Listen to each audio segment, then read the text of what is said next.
tugerageze rero nimero y'umuyobozi w'akarere ka Gicumbi bwana Emmanuel Nzabonimpa ubundi asigaye tuvugane nawe. Urabizi ko ari umusportifu? Ndabizi. Akina handball. Buriya akinnye mu makipe akomeye nka za Groupe Scolaire de la Salle, za Kaminuza. Yana mu kipe y'igihugu arakina? Yarakina. Ushobora no kuba yarakiniye polisi ahari. Nibyo?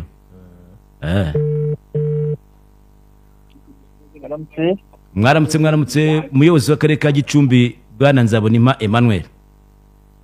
Twaramutse neza turaha Gicumbi tumeze neza. Hasanzwe hari ahantu hari amafu nta bintu bikunda kubagora cyane. Nta bigoranye ni hari turabimenyera n'igitondo cyiza kiba gikeye kivanzemo n'akabeho. Abakanadufasha n'ubusanzwe mu kugira umusaruro no kuborana imboga. Ni ikirere cyiza dushima rwose Gicumbi hari ubuzima. Nyakubahwa muyobozi rero muri live kuri radio ndetse na TV1 ngendi Mutabaru kandi kumwe na Nkurunziza Jean Baptiste tukaba tugiye kugira ibyo tubaganirizaho muri uyu mwanya muduhaye. Turabizi ko muri mu nama muyisotsemo ahubwo turakoresha umwanya mutoya.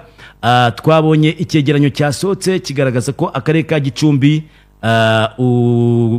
ukurikije uko mwagerageje kurwanya ubukene mu baturage muza ku mwanya wa 4 ariko twagereranya uturere two mu ntara dukuyemo utwo mu mujyi wa Kigali mukaba ku mwanya wa mbere. Abantu bakavuga bati akarere ka Gicumbi kakoresheje irihe banga mu gihe hari utundi turere twabonye nyamara bivuga ko twari dukize dusa nkaho twasubiye inyuma. Gicumbi ibanga mwakoresheje ni irihe nyakubahwa? Murakoze cyane ndagira ngo rwose nanjye nshimira abanyagicumbi twishimira umwanya ndetse n'ubwo ibipimo byatugaragaje nk'uko mubivuga. Yenda ari ibyo turi kwegeranya dushana kuganira mu kiganiro kirambuye muramutse mubyemeye, ariko icyo tubona n'ibipimo mbere ko nabivugaho hari ibindi bipimo cyaka kuvuga mu gutangira nabyo bigenda bigaragaza izi mpinduka nziza. Nk'iyo mugiye kureba mu bushakashatsi bukorwa n'ikigo cy'igihugu cy'imiyoborere Rwanda icyo twita CRC Citizen Report Card, zagaragaje ko akarere kacu abaturage bishimiye ibyo tubakorera. Ubwo bareba icyo bita satisfaction na participation, uburyo bagira uruhare mu bibakorerwa ndetse n'uburyo bishimiye ibyo tubakorera. Nabwo murabyibuka twabaye aba mbere mu ntara. Ikindi ariko nanone iyo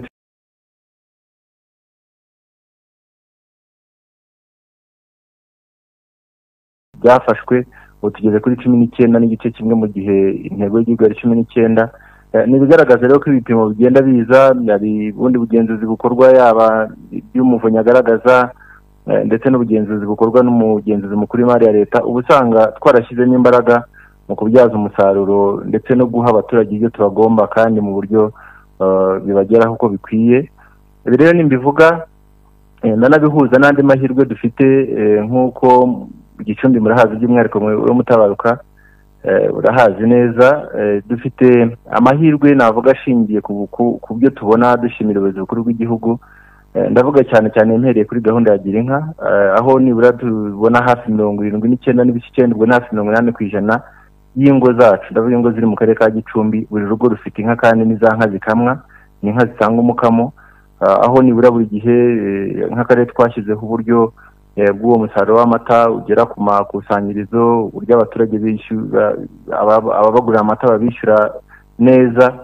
Ikindi kandi yenda nkanabihuza nuko aya makoperative y'aborozi ubucuruzi bw'amata yenda ndavuga ubwo nangeze ku cyo twita amakoperative byose bikorwa mu matsinda mu makoperative ku buryo bwo gucunga ibivuye muri ibi bidakorwa n'umuntu ku giti cye. Yaba umuntu yari hamwe ari we bwe amafaranga ashaka kuyabona akajyana mu bindi ariko koperative birafasha.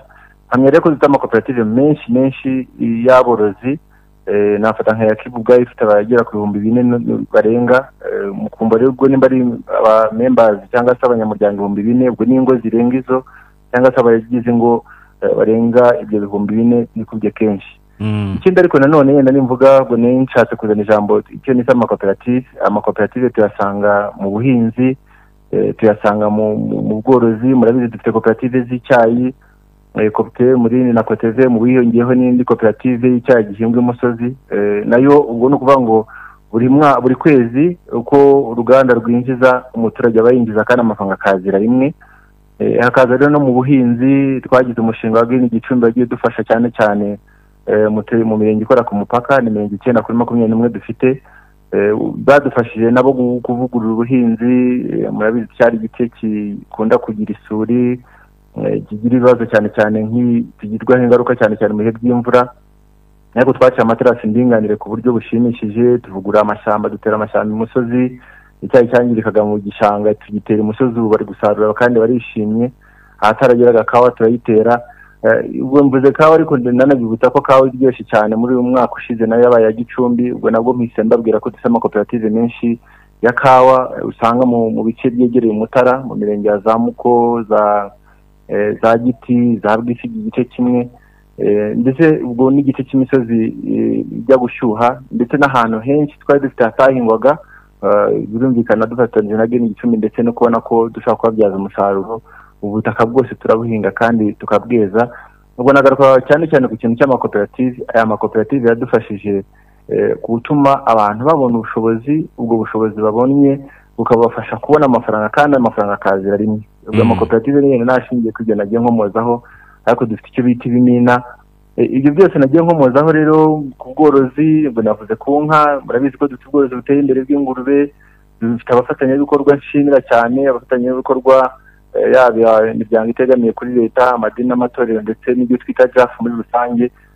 N'abaha urugero yenda bimwe na bimwe byadusaba ko tujya mu ngero. Hari umushinga bita Prism ufashwa uterwa inkunga cyangwa se dufatanya na RAB, watangije umushinga wo koroza abaturage inkoko muri Rwamiko.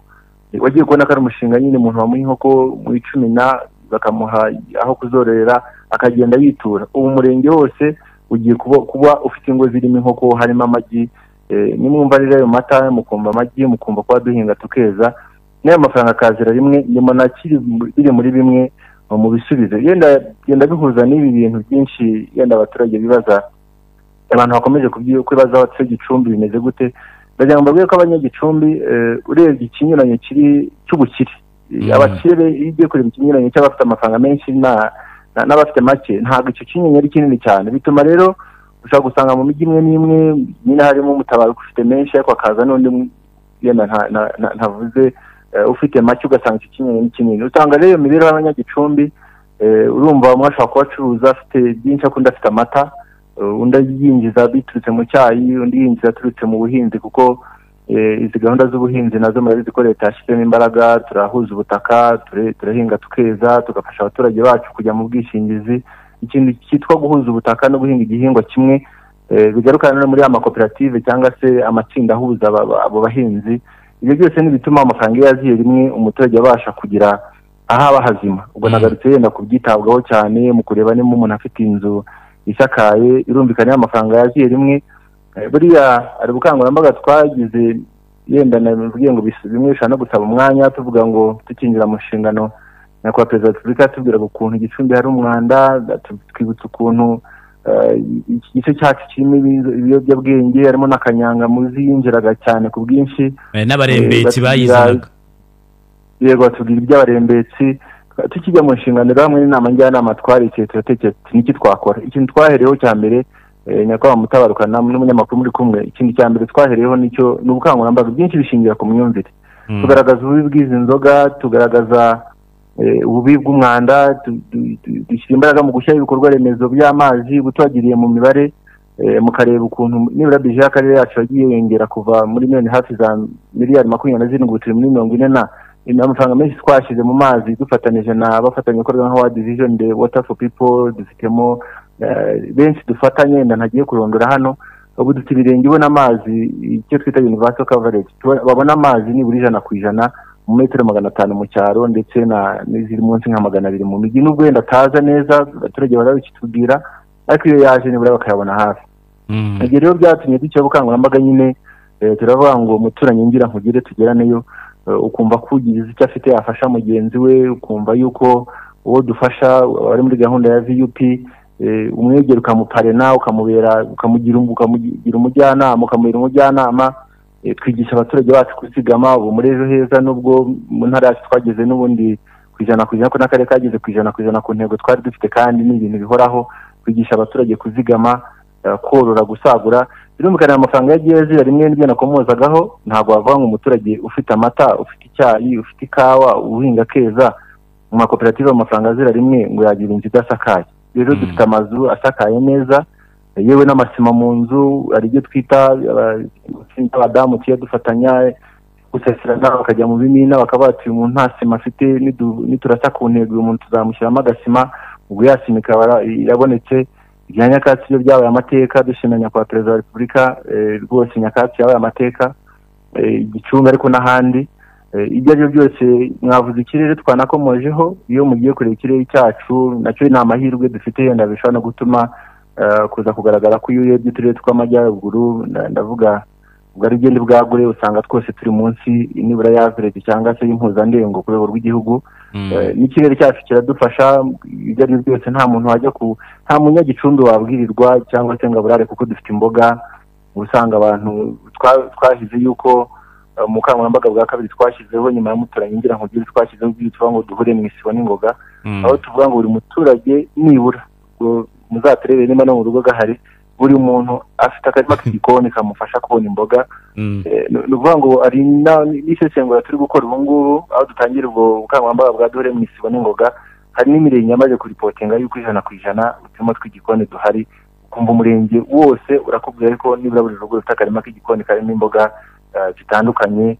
Hari ibyo twagiriyeho inama na nyakubahwa minisitiri, premier minisitiri w'intebe, kugira ibiti 3 by'imbuto, kugira ingarani. Ibyo byose tubikubira muri dore mu isibo, aho abari mu isibo bafatanya. Nimba iwanjye kadahari bakaza bakamfasha kakahajya, tuba dufite imboni zikurikirana. Ibyo byagiye rero bifasha kuvuga ngo nta muturage w'Igicumbi waba ngo nibura yabuze nibura kurya kabiri ku munsi. Nanone kandi murabizi ko twashyize ibikorwa remezo by'amashuri, abana bariga. Abana ntago bagita amashuri ngo bajye kuragira mu gihugu cya Uganda. Buriya hari igihe bari abaturanyi mukomojeho bigeze gufunga umupaka, yenda ubwo nabyo no kwagura ariko dushyiramo na realite cyangwa se no kuri kw'ibihari. Noneho nyuma y'igihe barawufungura, umuyobozi mwarambwa atakomeye asibo abaturage ntibagiye kusimbuka basimbukira iriya. Namubwiye muze tujyane ku mupaka. Abaturage ba Gicumbi bari mu kazi, leta yaradufashije ku mupaka, uburyo bwo guhanga imirimo byo twita job creation. Abaturage bafite ibyo gukora. Navugaga yagini Gicumbi rakora mwira mirenge iri ku mupaka. Abaturage bakijya hakurya, abaturage bafite inka, ntago wajya kujya korera kuragira urundi kandi nawe arahawe inka. Navuga ko 80% by'ingo dufite ntabwo ari inka, ahubwo hejuru hafi 80% by'ingo dufite birimo inka. Abantu barahuze rero, bari mu bateza imbere. Abo borozi bari hamwe nkuko nabivuze, ndetse n'uyifashe nabi tuba tumukurikirana tukamufasha mu kwicunga neza. Udashoboye inka tukamuha amatungo magufi. Mpamya neza rero ko nta bantu tugifite bagifite gukesha ubuzima n'imibereho igihugu cy'abaturanyi. Ariko nkanavuga yuko dushimanye n'ubundi nkuko mwabikomojeho ko nk'akarere gakora ku mupaka twahawe n'ibyo twakeneraga cyane, yaba amavuriro, yaba amashuri meza. Iki cyo cyegera umupaka rwose ntabwo mpamya ko hari ugikeneye kubaho kuko yagiye guca inshuro hirya. Umuyobozi, turabyumva ibyo muri kuvuga ni ibiri muri rubanda binatuma batera imbere, n'akarere kakaza kuri uriya mwanya. Numvise atari n'ubwa mbere kaje ku mwanya mwiza, ariko ndi kwibaza ikibazo. Hari abaturage abatukunda kuvuga ngo basigajwe inyuma n'amateka mu karere ka Gicumbi barahari. Iyo umuntu yambutse akareba hakurya mu Rugarama cyangwa n'ahandi, arya mu Miyove burya naho ni muri Gicumbi na Manyagiro. Uyu barebye ntabwo nzi niba nakwemeza ko nabo izo gahunda muvuze ziterambere nabo barimo. Byo bimeze bite? Murakoze cyane. Ngire ngo ari cyo twita impinduka ku myumvire cyangwa mindset change, kumva kuminduka. Yenda tugiye mu kuri nanone kuko tubabona n'uzuzabona bandi bakuze bakuriye mu gutekereza gusabiriza, bumva ko bagenda abuzababona. Ariko icyo nshaka kumaraho impungenge n'ababyiruka, abakuze. Ubu ntabwo twabona uko tuvuga ngo umwana agiye ku ishuri, ntabwo tuvuga ngo abari basubijwe inyuma, barahejejwe inyuma n'amateka, bo ntabwo bibareba. Uko dukora ubukangurambaga bwo gusubiza abana ku ishuri, abo nabo turabareba. Ariko nanone iyo ugiye kureba imiturire, nababwiye birebwa kureba nimba batuye neza, bafite amazu batari muri nyakatsi, bafite isuku, abana babo biga bafite ubwere bumeze neza, bashobora kubona amazi hafi yabo, bafite ubwisungane mu kwivuza. Ibi byose 100% uburyo bwo gukoresha ibicanwa, nimba bafite za rondereza cyangwa se cooking stove cyangwa ari amashyiga, ibi byose aya mahirwe tubona dufite iyo tujya kugira abo duha yaba n'izo nka, duhera ku bari abakeneye ubwo bufasha kurusha abandi. Yewe yizi gahunda za VUP zo gufasha abatishoboye, duhera kuri abo ngabo. Ubwo ndagira ngo mbahamirize yuko yaba bakibari yaba ba Miyove batuye mu mudugudu mwiza, murabizi hariya hafi na Izere ku ishuri dushimira Fast Baby twakeneye gufatanya na Imbuto Foundation. Bafite umudugudu, baratuye mu mazu meza rwose, byanagora n'undi wese kugira ngo yishoboze mu gihe yenda ari kwifasha. Na Kibari nuko Manyagiro bari mu mazu meza, ndetse n'ubu hari gahunda dushimira turi kwinjiranamo ku badafite amazu tugiye kubafasha. Nagira ngo mbabwire ngo abo ngabo nabo kubera ibishingirwaho hakorwa ibisesengura bameze neza, nta uri mu nyakatsi, nta uryama, abenshi bafite n'amatara rwose mu mazu yabo. Ndagira ngo mbabwire rero ngo uko bagenda, uko generation zigenda biza, abo ushaka guhura nabo ni babandi bakuze cyane, guhinduka yenda bigoranye, ariko nabo n'ubundi leta ibahurizaho imbaraga tukabafasha. Ariko bari abantu mukomojeho iriya miryango yitaweho, twayihuje n'abafatanyabikorwa babafasha, by'umwihariko bamwe tukabahuza nabo kubera uwo mwihariko. Rero bari kugira imyumvire ihindutse ku buryo nabo hamya, ndetse karibo bari muri gutuma tugira ibipimo byiza bizamutse bituzana imbere. Iyi 13 ko tubona 13 nabo bagifite ubukene, tubareke nabo bakene, bizagenda bite ngo nabo bazamuke? Oya, ndabyumva neza. 13 ntabwo tubareka, ubwo biratuma mbajyana muri gahunda dufite mu karere yo kuvana abantu mu bukene, icyo twita graduation, kubahurizaho amahirwe, guhuza amahirwe yose tubona. Ubu hari gahunda yo gufasha abatishoboye kugenda ihinduka, ariko kugenyeka yenda hamwe na Minisiteri y'Ubutegetsi bw'Igihugu byarabashe gusobanuka neza. Ubu twarebye imiryango abantu bajya kuri 28 bari batishoboye, tubarura nk'abatishoboye. Noneho muri iyi myaka iri kugera muri uyu mwaka turi gusoza, uyu mwaka ushize niyo ngutu mu ngingo y'imari dufata amageze ku 14,580 n'abandi barengaho na batandatu, kugira ngo tubahuze n'amahirwe. Kubahuza n'amahirwe tuvuga, ushobora kubona ari wa muturage akeneye inka ukayimuha, akeneye yenda aho kuba ukabimuha, akeneye iki ukakimuha, kugira ngo uwo muturage nawe yivane mu bukene. Icyo twita graduation from poverty, yivane mu bukene nawe yifashe. Mbese no gutera intambwe akagira aho agera. Oya, akagira aho yigeza tumufashije. N'umufatanyabikorwa mu kwiteza imbere. Ariko none tukavuga ngo amahirwe hari, nimba ari Caritas, nimba ari Village Enterprise, abana abafatanyabikorwa, reka tumuhuze nabo, tubafatanye, tuhuze nabo abangana navuze buduhuza mu isibo, ndetse naho dutuye tubaparene cyangwa se tubabera abajyanama. Uwo muntu nibura mu myaka 2 tumufashe, tumuhurize izo mbaraga aba yagraduating cyangwa se aba yivanye mu bukene. Ibyo bintu rero njye mbitangaho urugero rworoshye. Umuntu aramuha inka, buriya dufite umurongo wo gutanga inka zihaka, tukazitangana ubwishingizi, ukabuzi neza ko inka nigira ikibazo bagisimbuza. Ubwo n'ubwishingizi buza no ku ibindi bihingwa, ndabona no ku bihingwa bindi n'andi matungo. Uwo muntu rero iyo nka ivukije akabyara inyana, agatangira akamara litiro 15 ku munsi, nawe akitura agafasha undi. Urwo ni urugero rwiza rwo kwitura. Ariko noneho n'utitura yituriye kwivana mu bukene, ariko yumva ko ubukene gufashwa bitazahoraho. Rero niyo myumvire turi kujyanamo abaturage bacu. Niyo mpamvu tuvuga ngo umuturanyi ngira nkugire. Kuba ngira nkugire ntabwo ari ukugira ngo tugufashe dore tugufasha, ahubwo ni ukukumvisha yuko twiye kugufasha, tukakunganira mu myumvire, mu mitekerereze no kucunga neza igitunze, nuko nawe ukivana mu bukene. Numva rero ari rwo rugamba turiho, ntabwo twubariya mwari mukomojeho iriya mibare yenda ihindagurika mu buze kuri rwego rw'igihugu. Natwe turabafite bakiri munsi y'umurongo w'ubukene, ndetse n'abari mu bukene bukabije nabo bakigaragara. Abo rero nibo turi gufatanya dushimira Minisiteri y'Ubutegetsi bw'Igihugu yaduhaye umurongo kugira ngo tubahurizeho izo mbaraga, kandi biri gutanga umusaruro. Muri 2014 nari maze gukomozaho 14,500 n'abandi, abagera ku 11 kugeza ubu ngubu bamaze guhuzwa n'amahirwe, kandi urabona ko bagenda nyine bikura mu bukene nk'uko nabikomojeho. Ibintu rero kugira ngo bishoboke birasaba kugiye gufasha yego, ariko ukanakora cyane cyane ku bijyanye n'imyumvire, kumvisha umuturage yuko adakwiye kumva ko akwiye gutega amaboko, ariko ukanamufasha gukora iyo mishinga ituma ibizaramba, utamumenyereje yuko nawe ukwiye guhora umuhereza ibyo byose. Niwo murongo rero igihugu gifite, nawo murongo turi gukoreramo, kandi mpamya neza ko biri gutanga umusaruro. Njyewe nababwiye iyo turebye imibare n'ubushakashatsi bugenda buza hari ibipimo byinshi bigenda bitugaragariza ko ubwo bukangurambaga iyo myumvire igenda ihinduka, ariko hakaba bigahuzwa n'andi mahirwe yenda twihariye nk'akarere ka Gicumbi nayo aza gufasha abafatanyabikorwa bahari,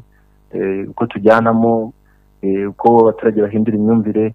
Ibi byose biradufasha cyane cyane niyo mpamvu nshimira abafatanyabikorwa ndetse n'abaturage by'umwihariko w'akarere kacu. Meya, mu bihe byatambutse higeze kuvugwa inkuru z'ukuntu aborozi bamwe bajyaga bajyana amata ku makusanyirizo ariko bakibagirwa abana mu rugo, bo ntibabashe kunywa ku mata.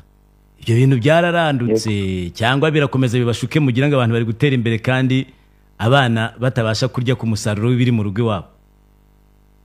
Murakoze cyane. Imyumvire yari ihari, ntutinye kuvuga yuko umuntu ashobora no gutwara amata akayatwara yose, yarangiza akaba aho kuyasubiza mu rugo yajyana muri za nzoga cyangwa se muri bya bindi bisubiza umuryango inyuma.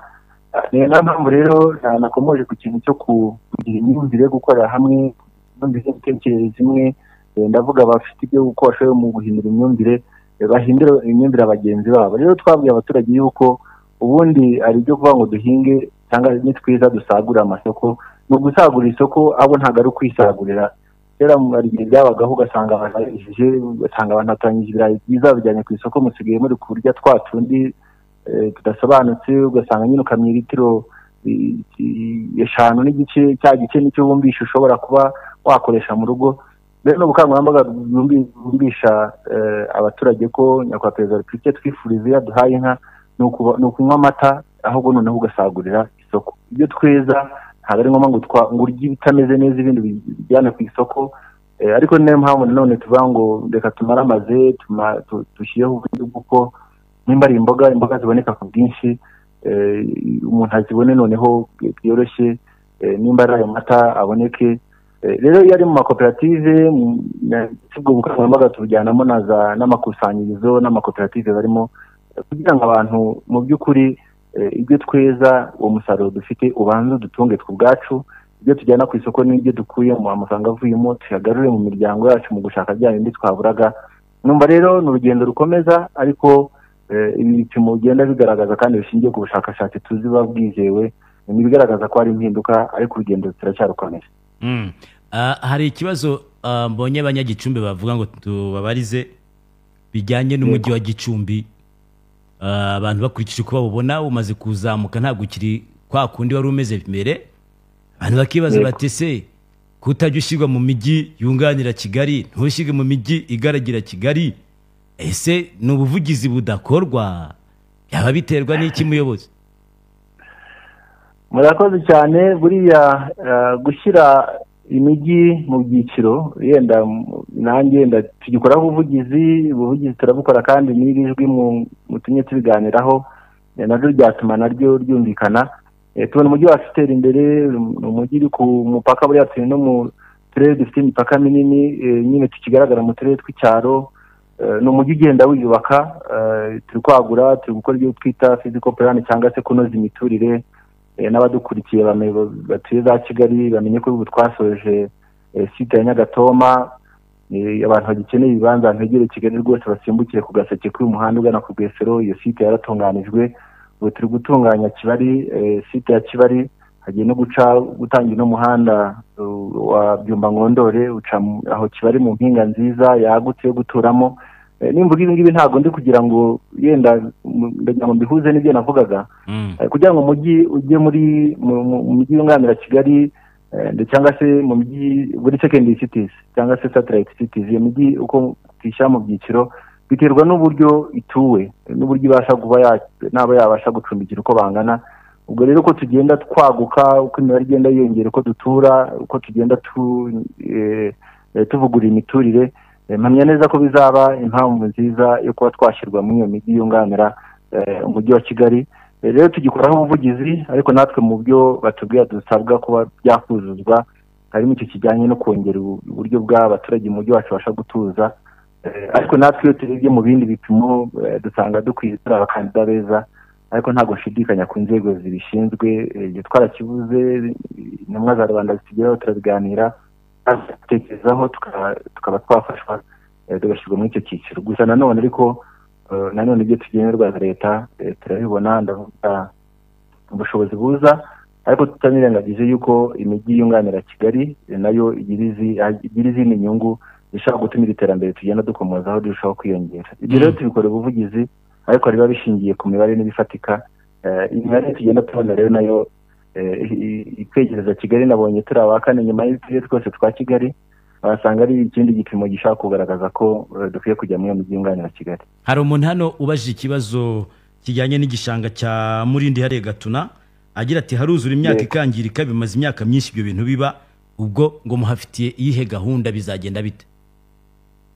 Urakoze cyane. Igishanga cya Murindi naho zinganira kumbabwira ku cyayi cy'umusozi, hari ibibazo duhura nabyo, bikanaduha n'ibisubizo bitanga umusaruro, ndetse na Yegini Gicumbi yadufashije kuba yagerageza gutunganya inzira z'amazi. Iyo muhageze murabibona, ariko buri ikibazo kinini kirimo nuko igishanga cyacu cyo ku Murindi kirambuka kikagera na Uganda, ku buryo iyo twe dukoze igice cyacu amazi aturuka hirya cyangwa se hirya adatunganije, usanga byongera kutugiraho ingaruka. Ari nacyo cyatumye rero byatugizeho ingaruka ku musaruro w'icyayi, abahinzi bacu bagahomba, abahingagamo n'ibindi bihingwa bitandukanye bagira ibyo bibazo.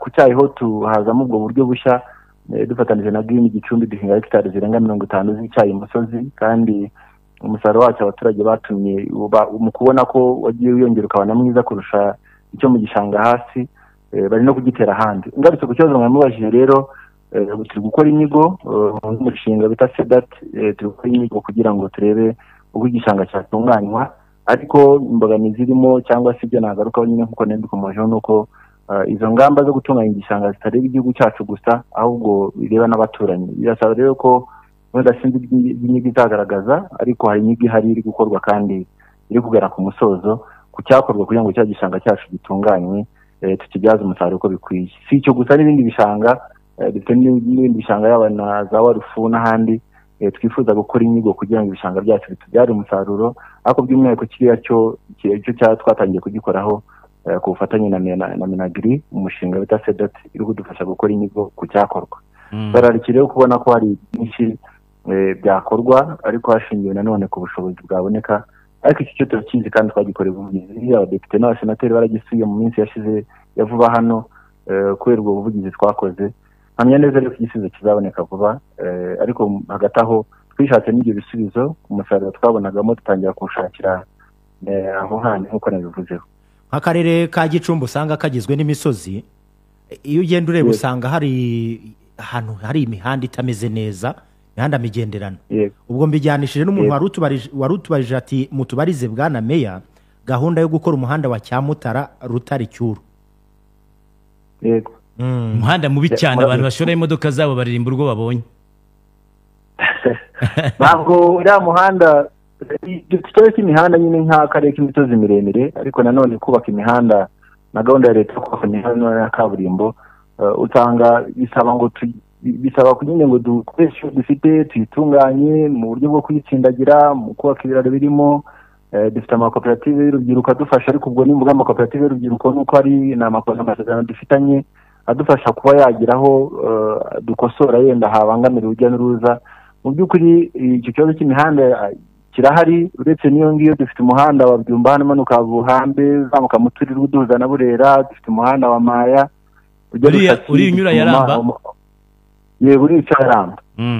Dufite umuhanda umanuka mu Rukomo ukamanuka ku Irebero, hari isoko ryiza ukomeza Bwisige. Dufite imihanda tukishakamo ibisubizo, ariko yenda nk'uko yarabikomojeho iyo yindi tuba tuyifitiye inyigo mu buryo ubushobozi buramutse bubonetse yakorwa, ariko nyine mpamya ko kubaka umuhanda murabizi ko bihenze. Icyo dukora nk'akarere ni ukugira ngo umuhanda ukomeze ube nyabagendwa mu buryo bwo kuwusana hagize icyangirika, ariko ubwo buvugizi bugakorwa ko imihanda ya kaburimbo kenshi yubakwa ku ngengo y'imari zituruka ku rwego rw'igihugu rushinzwe imihanda RTDA. Ni uko rero ubuvugizi ko ubushobozi buboneka, ariko tunashima yuko cyangwa tunabwira abanyagicumbi ko hari imihanda igiye gukorwa, nayikomoje hano mu Byumba mu mujyi, umuhanda wo mu Miyove uca mu isoko muri centre ya Miyove, hano tujya kuri stade. ariko niyo yindi twakomojeho dufata izo ngamba zo kuba twitunganya ku buryo ikomeza kuba nyabagendwa ariko tunakora ubuvugizi. ubwo uwo muhanda rakomojeho hamwe n'ingiyo nari nkomojeho si ukuba tutayizi turayizi, ariko ubushobozi bugenda buboneka niko tugenda tuzamura urwego rw'imihanda. Gusa uko iyi myumvire y'abaturage bacu ko bagenda biteza imbere, shema niyo muganiriye ko ahita akubwira ati dukeneye kaburimbo, hari amabuye akavuga ati dushyiramo kaburimbo, atari kaburimbo ati mwashyiramo n'amabuye.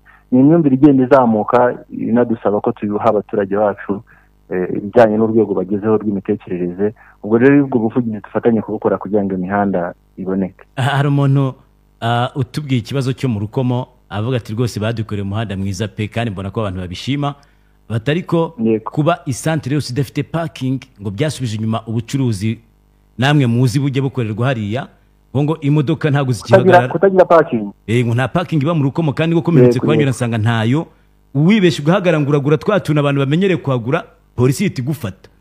Byo mubibona bite, bizagenda bite? Abantu ntibagiye gutangira guhunga hariya ahantu? Ntago bazahahunga, ariko tuhabona mu minsi yashize twari turimo tuganira kwa minisitiri wa Minicom, tuganira kuri hano mu Rukomo. Kuri mu Rukomo ngo mu gihugu cyacu niho hantu honyine hari imihanda inyuranamo, watahazwe n'umuhanda wa Gatuna Kigali, n'undi muhanda wa Base uca mu Rukomo nyine ukomeza Nyagatare. Ni imihanda inyuranamo imeze gutyo, ngo niho hashobora kuba hafite umwihariko. Rero turi gushaka inyigo, turi kwifuza gukora inyigo, turi kwifuza kureba abantu nibura ku bantu bamenyereye cya gice cyo hakurya kiriho Bank Populaire, kiriya gice twashaka uburyo cyakwamo, twatangamo ingurane, abahari bakaba bahava, ariko birumvikana baguraniwe. Tugashaka rero abafatanyabikorwa n'abikorera birumvikana bashaka kubaka neza amazu ageretse arimo amaparking n'ibiki, noneho nabo kuriya kwiyagambura iburyo n'ibumoso, tukaba twazashaka uburyo bishoboka ariko abaturage babonye aho baba bakorera. Ni inyigo turi gukora ibijyanye no guhagarara agahanda k'amabuye kazamuka kagana ahantu bita kuri Astaride, nima muhazi umuhanda w'amabuye nyine ushamikiyeho uzamuka ugana ahantu bita za Gicumbi, aho izina Gicumbi imenya rikomoka.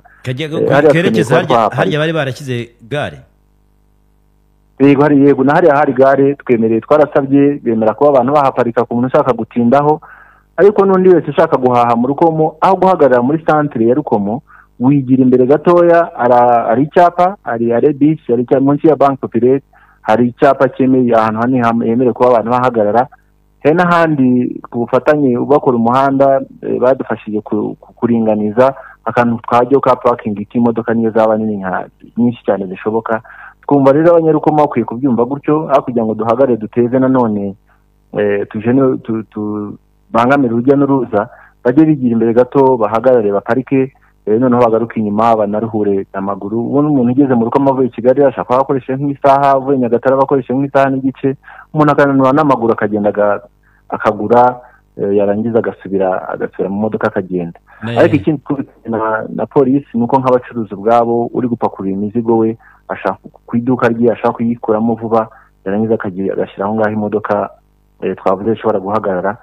Tubikoranaho ikibazo kirahari cy'uko ari hatoya n'abashaka kuhagarara nk'uko mbikomozaho, ariko hamwe na polisi ari ingamba twagiye dufata kandi n'inkomojeho, ariko akaza niyo nyigo ngari ishaka gutuma twavugura gute ya centre, kuko n'umujyi tubona ariho wabera ku buryo uca Uganda nubwo no mu muhanda wa navuze wa Ngondori za Gicumbi uzongera ujya n'uruza ibyumba mu mujyi, ariko n'uwaca mu muhanda wo hasi akomeza akaba yahagarara mu Rukomo akabona ibintu byiza ahantu heza, hari icyo yifuza cyose yabona. Ni icyo cyerekezo turi kubijyanamo, kandi twatangiye kujya mu ubwo buryo gukora inyigo, kandi twizeye ko abaturage n'abafatanyabikorwa hari n'inyigo yari inasanzwe ihari twifuza kuba yavugururwa. Twizere ko mu minsi ya vuba icyo kibazo mwakomojeho kandi kuko bihari bizaba byakemutse. Hari abantu basobanukiwe n'iki gishanga cya Murindi bongeye kubaza ikibazo, bavuga bati mu Rwanda ho hari imiferege 6, muri Uganda ngo bafite umuferege umwe, akabata ariko wenda nubwo bitakunda ati mudukoreye uduhanda twambukiranya kiriya gishanga byadufasha ngo kuko twe turacyaheka mu ngobyi za Kinyarwanda kugira ngo twambuke icyo gishanga, ngo kandi ngo iyo huzuye no kugemura amata ntibikunda.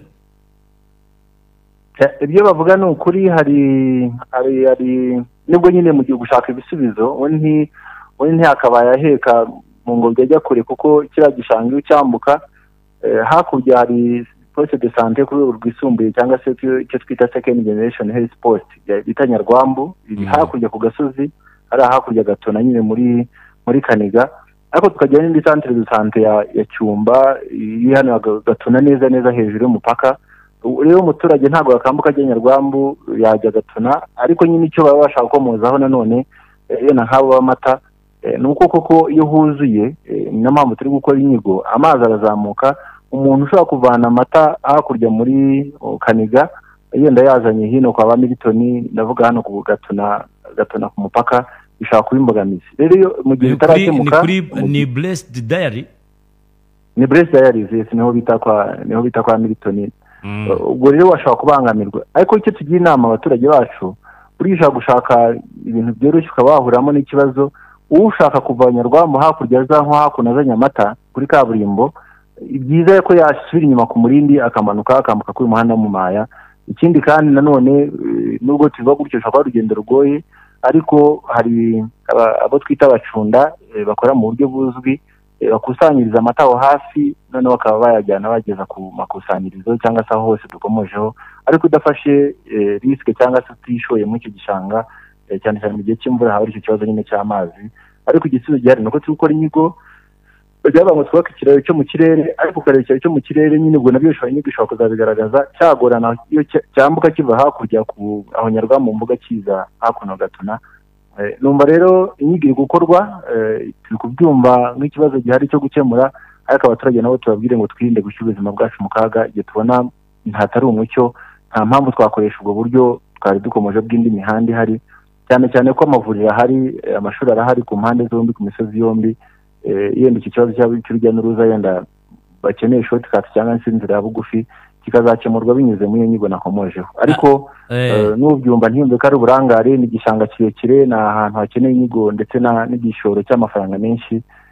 Turi kwifuza yuko byakorwa, kandi nk'uko nabibabwiye leta yabifasheho umurongo, hari byinshi biri gukorwa. Meya, dusoza ntitwabura kubabaza ku ikipe ya Gicumbi ubu ngubu iri muri enye zihatanira kuzamuka mu cyiciro cya mbere. Si n'ubwa mbere ihatanye ngo izamuka, ariko bya bindi bajya bavuga ngo biguma bigeze ku munwa, ibintu bikaba twarabibonye ku Mumena mu bihe byatambutse. Ese turi kumwe narakurebaga barya abagabo nari mpagaranye nabo hirya bari bari kutwiba ndi kubireba. Ikipe irazamuka cyangwa ni kwa kundi nyine irahatanye tuzavuge ngo yari yagerageje irazamuka? Uyu muntu turi kumwe n'umufana Muhanga. Oya, nawe yihangane nge n'indi Muhanga ejo nasabye uburenganzira, nagaragaza ubushake dufite. Nasabye uburenganzira nge Muhanga gushaka y'amanota 3. Noneho icyo koze tubona rimwe. Muhanga ni ikipe nziza, ni ikipe muri Karasama dukurikiye, ariko harimo amanota agera kuri kuri Karasama kugira ngo atageranya Muhanga na Gicumbi. Ndavuga ku buryo yenda bw'imikomere ikipe twayitsinze mu rero tour muri iyo shampiyona, muri kuvuga icyiciro cya kabiri turi kumwe na Muhanga, niyo twazamukanye. Rero mpamya neza ko intego, nshimira abanyagicumbi, nshimira nararibonye, bari gushyiramo imbaraga. Komite rero twaricaye tubaza ikipe yifuza iki kugira ngo intsinzi ziboneke. Ikipe iri motive, njya numva bavuga ngo amakipe yandana ibibazo, buri ikipe ifite ikirarane cy'umushahara ndetse na prime bameze neza. Rero mpamya neza ko intego ari kuzamuka, ni competition, ariko twashyizemo imbaraga ku buryo twifuza ko ikipe yacu yazamuka. Numva rero naho turi kugana, ariko nanone birasaba ubufatanye. Wari wese dukurikiye, twagize umugisha abafatanyabikorwa RPF batubwira stade yacu imeze neza, bari gushyiramo tapi. Turifuza rero ko rwose stade yacu ikinurwaho n'icyiciro cya mbere, kandi abanyagicumbi babyumve, bizana urujya n'uruza. Kubona Rayon Sport yazamutse, aperi nuko polisi yaje hano, kubona Gasogi yaje kubatsindira hariya, kuko tuzajya tubatsinda nubwo mfana Gicumbi, ariko ngende Gasogi nigeze kumva Kensi nimba ari byabibwiye, nambwira yuko ngo n'inuzuri imeze neza asha no kugeza akagira imikino akinira hano. Ayo ni amahirwe, ashobora kuba imyiherero ya ikipe y'igihugu bijyanye n'aho igiye gukinira, kuko dufite umwihariko w'ikirere twihariye cyane. Mpamya neza yuko dufite ubushake bw'uko ikipe izamuka, kandi uko yigaragaje muri iyi mikino yo gushaka kwishakamo ane, bigaragara yuko ari ikipe nziza. iyo wakemuye ibibazo ikipe muganira umwuka ari mwiza ku bafana ndetse na komite n'abakinnyi hamya neza ko nta mpamvu n'imwe twatanga ivuga ngo ikipe yacu ntizazamuka. Nakubwira ko hano kuri TV1 hari abakunzi benshi cyane b'ikipe ya Gicumbi. Rwose turabashimiye kandi bakomereza aho ngaho ngo ku cyumweru ni kuri tapi tuzaba dukenera la jeunesse rwose tuzahahurire dushyigikire Gicumbi yacu. Ni ikipe itanga umunezero, ni ikipe iri mu cyiciro cya mbere itanga akazi ku makipe akomeye. Rero twumva ari aho twifuza kugana kandi kuko mwumva nta bibazo bihari nako twifuza ko nigera mu cyiciro cya mbere tuzayishyigikira yaba akarere ndetse n'abafatanyabikorwa bako inshuti n'abafana tukagira ikipe iri stable, ikipe idahuzagurika, ikipe itanga kujya mu myitozo ngo ntiyahembwe. Ni iki twarwanye nacyo mu by'ukuri ubu turinze tugira ahangaha duharanira ishema ry'akarere kacu. Nimba tuvuga ngo duhagaze neza mu bipimo nta n'ukwiye kuba yumva yagira ikibazo kuko ari gutanga amaraso ye kugira ngo Gicumbi FC ihagarare neza. Ubwo n'indi mikino nuko kandi tuba duhagaze neza nk'uko mubizi. Meya turabashimiye byimazeyo. No kuri nanjye ndabashimiye abari n'umwanya mwampaye nkanyuzamo n'ubundi bukangurambaga dufite tukagaragaza isura dufite umwanya twagana no ku mibare nimubona bikenewe bari yivugira izi nka tuvuga amakoperative tuvuga n'abayagize n'abayarimo umusaruro tubona mu buhinzi iyo tubishyize mu mibare n'ibintu bigaragara uburyo abaturage bishimye n'ibipimo twagiye dukomozaho mwabonye akanya twabigana mu buryo burambuye. Ariko Gicumbi hari ubuzima abantu baze bature Gicumbi turi kwavugurura turi gucama nababwiye ko turi gukora ibyo twita physical plan kunoza imiturire dushyiramo imihanda amashanyarazi n'amazi navuze Nyagatoma navuze ko ubu twatatse Kibari kandi dufite gahunda yo gukomeza tujya n'ahandi. Rero bazi Gicumbi hari ubuzima hari byose abifuza gucuruza no kugira ibyo barangura hano cyane cyane mu byo tweza bose tumeze neza Gicumbi. Ndabashimiye ku mwanya nanjye mwangeneye. Murakoze cyane. Murakoze namwe. Murakoze. Tumwarabutanze. Arabutanze. Kandi nasobanuye byinshi muri domaine zose twahageze wenda icyo tutamubaje n'iriya soko ariko twigeze kuri mubaza igihe umukandida ajya kwiyamamaza hariya bati iryo soko ryabyumba abantu babona irya kijyambere mubona ari kijyambere koko rya soko ntabwo ari kijyambere ariko bumvise ko bafite gahunda nziza. Abantu hano nabonye kuri YouTube bagiye baduha ubutumwa bugiye butandukanye. Reka dushimira abo twabanye. Tubashimira wenda hari ubutumwa tutasomye dushimira cyane Meya wa Gicumbi. Yego. Ariko arasobanutse. Arasobanutse arasobanura utamuteguje akagusubiza ibintu ku murongo. Mu gihe undi akubwira ngo buretse gato baza ntuza buretse gato ariko nyandikira ibyo ugiye kumbaza. Tarangira bihezaho. Ubwo rero reka dusoreza ahangaha.